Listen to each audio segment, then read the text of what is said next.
Hello friends Odisha शिक्षा दर्पण में आपन को पुणी थे स्वागत जनाऊँगी। चलतु डेन कर स्टार्ट करवा आज वीडियो। आज वीडियो में मुझे बहुत ही बड़ इंपोर्टाट इनफॉरमेशन नहीं आसी। पूर्व वीडियो आपण मैंने मत बहुत सारा कमेंट करते कि मैम आमको 2 मासर भत्ता मिलनी, मैम आमको 3 मासर भत्ता मिलनी, मैम 4 मासर भत्ता मिलनी, ये भाया रिपीटेडली कमेंट मत आपला भत्ता न मिलबार कोच कौन मुझे भिडियो कहबी। आउ सबुठ बड़ इंपोर्टाट इनफॉरमेशन एमानंकु आउ भत्ता टंका मिलबनी, कौमानंकु आउ भत्ता टंका मिलबनी तार इनफॉरमेशन भी मुझे ये वीडियो देवी। नुआ भत्ता पाई जो मैंने अप्लाई करथिले सेमानंकु केबे सुधा आपनकर भत्ता मिलबार चांसेस अछि ता भी मुझे कहबी।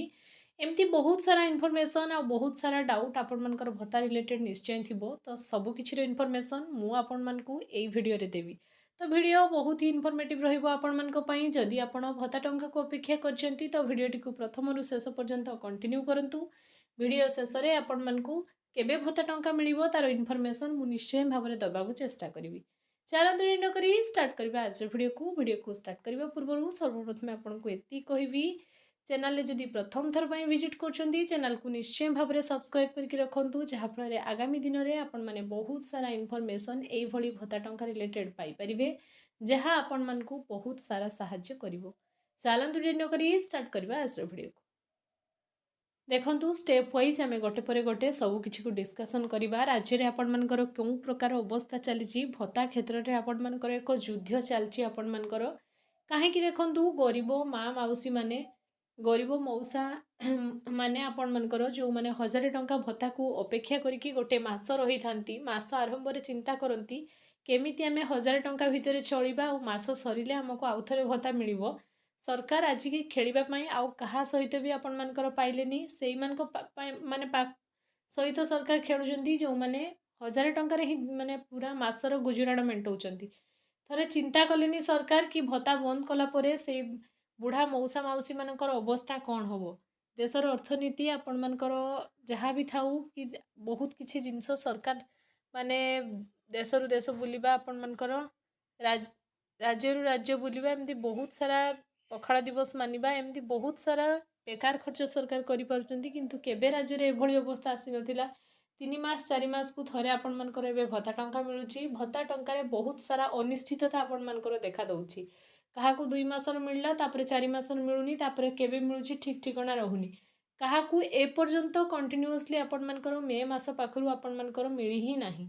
मे मासरे सरकार आपण मानकर रीजन देइथिले कि आपण मानकर डीबीटी लिंक करंतु बा आधार लिंक करंतु, जहाँफल कि आपण मैंने भत्ता माने आराम से पाई परिबे। किंतु मु पूर्व वीडियो रे कमेंट रे देखिली कि आपण मानक बहुत जन मते कमेंट करछन्ती कि आधार लिंक अछि अथच भत्ता मिलुनी। थरे आपण माने चिंता करतु आपण मानकर डॉक्यूमेंट्स एवरीथिंग रेडी थिला परे जदि आपण मानक जिंस मिलुनी तो एथिपाई आपण दायी ना सरकार दायी ना आपण मानकर बैंक अकाउंट दायी।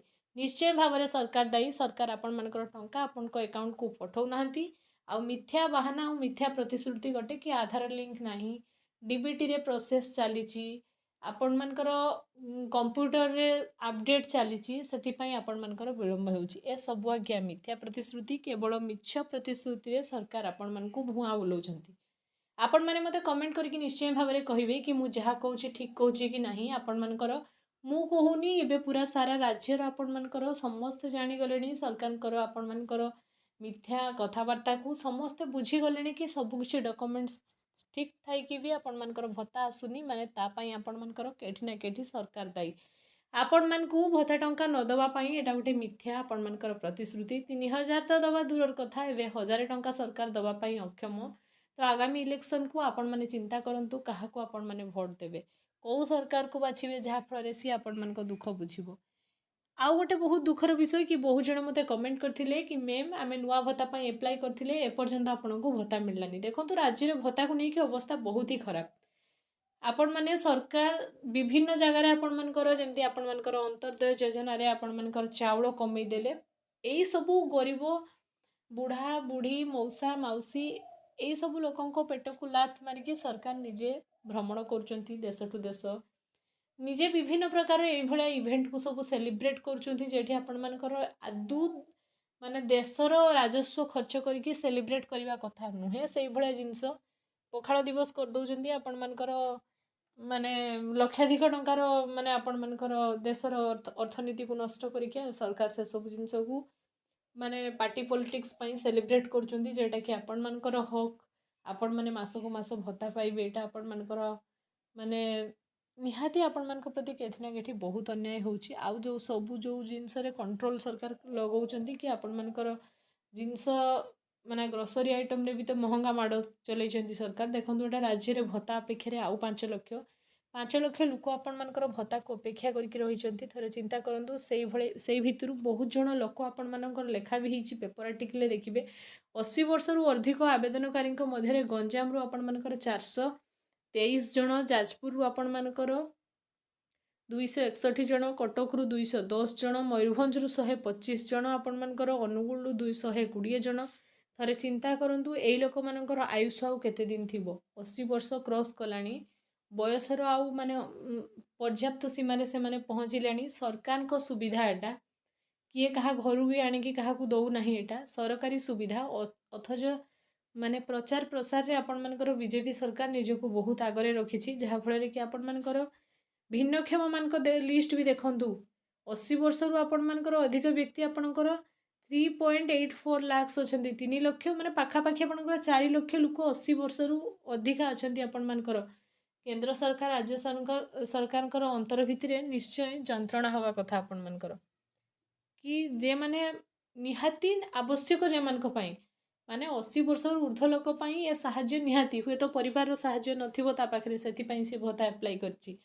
ସରକାର ଥରେ ଚିନ୍ତା କରିବା ଦରକାର କି କାହାକୁ ଆପଣମାନେ କେଉଁ ସବୁ କାମରେ ଟଙ୍କାକୁ ଲଗେଇଲେ ମାନେ ନିହାତି ଦେଶର ମାନେ ଆପଣମାନେ ଦେଶ ଆଗେଇବ। ତେଣୁ ଏଇଭଳିଆ କରିକି ଆପଣମାନଙ୍କର ଏବେ 5 ଲକ୍ଷ ଲୋକ ନୂତନ ଭତ୍ତା ପାଇଁ ଆପ୍ଲାଏ କରିଛନ୍ତି। ସରକାର ଆଗକୁ ଭତ୍ତା କାହାକୁ ଦେବେ? ମୋତେ ତ ଲାଗୁଛି ଆଗକୁ ସରକାର ଓଡ଼ିଶାରେ ଭତ୍ତା ଦେବା ପାଇଁ ଅକ୍ଷମ ହେବେ। 1000 ଟଙ୍କାକୁ ବୋଧେ 500 ଟଙ୍କା ସରକାର କରିଦେବେ, କାହିଁକି ନା ଏଇଭଳିଆ ଯେଉଁ ଆପଣମାନଙ୍କର ଚାଲିଛି, ମାନେ ଆଗରୁ ଏଭଳିଆ କେବେ ସ୍ଥିତି ହେଇନଥିଲା କି ଆପଣମାନଙ୍କର 3-4 ମାସକୁ ଥରେ ଭତ୍ତା ମିଳୁଥିଲା। ମାସକୁ ମାସ ଭତ୍ତା ମିଳିଯାଉଥିଲା, କମ୍ ଟଙ୍କା ମିଳୁ ବେଶୀ ଟଙ୍କା ମିଳୁ ଯାହା ବି ମିଳୁ, ଆପଣମାନଙ୍କର ଭତ୍ତା ନିଶ୍ଚୟ ମିଳିଯାଉଥିଲା ଆଉ ମିଳିବା ବି ଦରକାର। କାହିଁକି ନା ଯେଉଁମାନେ ଭତ୍ତା ଉପରେ ନିର୍ଭର କରିକି ବଞ୍ଚିଛନ୍ତି, 80 ବର୍ଷରୁ ଉର୍ଦ୍ଧ୍ୱ ବୟସ୍କ ବ୍ୟକ୍ତି ଯେତେବେଳେ ଆପଣମାନଙ୍କର ବର୍ଷେ ହେଇଗଲାଣି ଆପଣମାନଙ୍କର ଭତ୍ତା ଆପ୍ଲାଏ କରୁନି, ଫେର ଭତ୍ତା କିଏ କରିଦେବ କହିକି କାହାକୁ ପୁଣି ସେମାନେ ଟଙ୍କା ଧାର କରଜ କରିକି ଦେଇଥିବେ। ତେଣୁ ପରିବାରର ଯଦି ସାହାଯ୍ୟ ପାଇପାରୁନାହାନ୍ତି ଲୋକେ, ତ ଲୋକେ ଭତ୍ତା ଉପରେ ନିର୍ଭର କରିକି ବଞ୍ଚିଛନ୍ତି। ଆଉ ତାପରେ ଏଇଟା ବି ମୌଳିକ ଅଧିକାର ତାଙ୍କର। ଭତ୍ତା ଅନ୍ୟ ରାଜ୍ୟରେ ବହୁତ ଅଧିକା ମିଳୁଛି ଓଡ଼ିଶା ତୁଳନାରେ। ଓଡ଼ିଶାରେ କମ୍ ଟଙ୍କା ମିଳୁଛି, ଅଥଚ ଟାଇମ୍ ଟୁ ଟାଇମ୍ ମିଳୁନି। ଦେଶର ରାଜସ୍ୱକୁ କେବଳ ସରକାର ଲୁଟ୍ କରୁଛନ୍ତି, ଆଉ ଏଥିରେ କିଛି ନାହିଁ। ତ ଆପଣମାନେ ମୋତେ କମେଣ୍ଟ ସେକ୍ସନରେ ନିଶ୍ଚୟ କମେଣ୍ଟ କରିକି କହିବେ କି ଆପଣମାନେ କେତେ ଦିନରୁ ଭତ୍ତା ଆପ୍ଲାଏ କରିଥିଲେ, ଏପର୍ଯ୍ୟନ୍ତ ଭତ୍ତା ମିଳୁନି। ତ ଭିଡ଼ିଓ ଶେଷରେ ମୁଁ ଆପଣମାନଙ୍କୁ ଏଇଆ କହିବି କି ଆପଣମାନେ ନୂଆ ଭତ୍ତା କେବେ ଆଶା ରଖିଛନ୍ତି? ନୂଆ ଭତ୍ତା ଆପଣମାନଙ୍କୁ ମିଳିବ ପଞ୍ଚାୟତ ଇଲେକ୍ସନ୍ ପୂର୍ବରୁ। ଭତ୍ତା କ୍ଷେତ୍ରରେ ଆପଣମାନେ ବୃଦ୍ଧି ଦେଖିବାକୁ ଚାହୁଁଛନ୍ତି କି? ଭତ୍ତା କ୍ଷେତ୍ରରେ ଯଦି ବୃଦ୍ଧି ଦେଖିବେ, ସିଏ ବି ଆପଣମାନଙ୍କର ପଞ୍ଚାୟତ ଇଲେକ୍ସନ୍ ପୂର୍ବରୁ। ସରକାର ଏଇ ଯେଉଁ ଭତ୍ତା କିଛି ଲୋକଙ୍କୁ 2-3 ମାସ 4 ମାସ ମିଳୁନି, ଭାବନ୍ତୁ ଏଇସବୁ ଟଙ୍କା ଯେ ଆପଣମାନଙ୍କର ଦେଶର ରାଜସ୍ୱ, ଏସବୁ ଯେତେବେଳେ ଆପଣମାନଙ୍କର ସରକାର ଯେଉଁ ଟ୍ରେଡ଼ିଂରେ ଇନଭେଷ୍ଟ କରୁଛନ୍ତି, ସେଠୁ ଆପଣମାନଙ୍କର ଭଲ ମୁନାଫା କମାଉଛନ୍ତି। ବିଭିନ୍ନ ଆଉଟସୋର୍ସିଂ ଜବ୍ ଦେଇକି ସେଠି ବି ଭଲ ମୁନାଫା କମାଉଛନ୍ତି। ତେଣୁ ସରକାର ମୁନାଫା କମେଇ ଆପଣମାନଙ୍କର ଆପଣଙ୍କ ପଇସାରେ ନିଜେ ନିଜକୁ ଭଲସେ ମେଣ୍ଟେନ୍ କରୁଛନ୍ତି, ଆଉ ଯେଉଁ ସବୁ ବେକାର ଖର୍ଚ୍ଚ କରିବା କଥା ସେସବୁ ବି ଆପଣମାନଙ୍କର କରୁଛନ୍ତି। ତେଣୁ ପଞ୍ଚାୟତ ଇଲେକ୍ସନ୍ ପୂର୍ବରୁ ହିଁ ଆପଣମାନେ ରେଗୁଲାର ଭତ୍ତା ମିଳିବା ଆଶା ଛାଡ଼ି ଦିଅନ୍ତୁ। ଆପଣମାନେ ଏମିତି 3-4 ମାସକୁ ଥରେ ଦେବେ, ଯେମିତିକି ଆପଣମାନଙ୍କର ମାନେ ଆପଣମାନେ କେଇଠି ପଞ୍ଚାୟତରେ ଆପଣମାନଙ୍କର ମାନେ ଛୋଟ ଷ୍ଟ୍ରାଇକ୍ଟିଏ ହେଲା କି ଆପଣମାନଙ୍କର ବ୍ଲକରେ କିଛି ଇଏ ହେଲା, ସେଇ ହିସାବରେ ଦେଖିକି କିଛି କିଛି ଜିଲ୍ଲାକୁ ଆଗେ ଦେଇ ଦେଉଛନ୍ତି। ଆଉ ଆପଣମାନଙ୍କର ଏସବୁ ଯେଉଁ ମାନେ ମିଥ୍ୟା ଆପଣମାନଙ୍କୁ କୁହାହେଉଛି କି ଆପଣମାନଙ୍କର ପ୍ରୋସେସ୍ ଚାଲିଛି, ଡିବିଟି ଲିଙ୍କ୍ ନାହିଁ, ଏସବୁ ମିଥ୍ୟା ଆପଣମାନଙ୍କର। ତ ପଞ୍ଚାୟତ ଇଲେକ୍ସନ୍ ପୂର୍ବରୁ ହିଁ ଆପଣମାନେ ନୂଆ ଭତ୍ତା ଦେଖିବାକୁ ପାଇବେ, ତା ପୂର୍ବରୁ ଆପଣମାନଙ୍କର ନାହିଁ। ସେଇ ଜାନୁଆରୀ ଫେବୃଆରୀ ମାସ ସୁଦ୍ଧା ଆପଣମାନେ ମାର୍ଚ୍ଚ ପୂର୍ବରୁ ଆପଣମାନେ ଦେଖିବାକୁ ପାଇବେ ନୂଆ ଭତ୍ତା ଯେଉଁମାନେ ଆପ୍ଲାଏ କରିଥିଲେ ସେମାନଙ୍କୁ ମିଳିବ। 5 ଲକ୍ଷ ଲୋକଙ୍କୁ ବି ଏଟ୍ ଏ ଟାଇମ୍ ସରକାର ଦେଇପାରିବେନି, କାହିଁକିନା ସରକାର ଅଯୋଗ୍ୟ। ସେ 2-2.5 ଲକ୍ଷ ଲୋକଙ୍କୁ ଯଦି ମିଳିପାରେ, ଆଉ ସବୁଠୁ ବଡ଼ ଦୁଃଖର ବିଷୟ 80 ବର୍ଷରୁ ଉର୍ଦ୍ଧ୍ୱ ଲୋକଙ୍କୁ ନିହାତି ସରକାର ସାହାଯ୍ୟ କରିବା କଥା। ଦେଶରେ ଯେତିକି ଆପଣମାନଙ୍କର ରାଜସ୍ୱ ରହିଛି, ଏସବୁ ଭିତରୁ ଆପଣମାନଙ୍କର ସୋସିଆଲ ସିକ୍ୟୁରିଟି ଏମ୍ପାୱାରମେଣ୍ଟ ପାଇଁ ବହୁତ କିଛି ଟଙ୍କା ଅଛି ଆପଣମାନଙ୍କର। ସେ ଟଙ୍କା ସବୁ କୁଆଡ଼େ ଯାଉଛି ଏବେ ଆପଣମାନେ ଯାଇକି ପଞ୍ଚାୟତରେ ପ୍ରଶ୍ନ କରନ୍ତୁ ନିଶ୍ଚୟ ଭାବରେ। ଭିଡ଼ିଓ ଇନଫର୍ମେଟିଭ୍ ହେଇଥିଲେ ଚ୍ୟାନେଲକୁ ସବସ୍କ୍ରାଇବ୍ କରିବେ। କମେଣ୍ଟ ସେକ୍ସନରେ ଆପଣମାନଙ୍କର ପ୍ରୋବ୍ଲେମ୍ ନିଶ୍ଚୟ ଜଣାଇବେ। ମୁଁ ଚେଷ୍ଟା କରିବି ଆପଣମାନଙ୍କ ପାଇଁ ଆଉ ଗୋଟେ ସୁନ୍ଦର ଇନଫର୍ମେସନ୍ ବାଲା ଭିଡ଼ିଓ ନେଇକି ଆସିବା ପାଇଁ। Thanks for watching.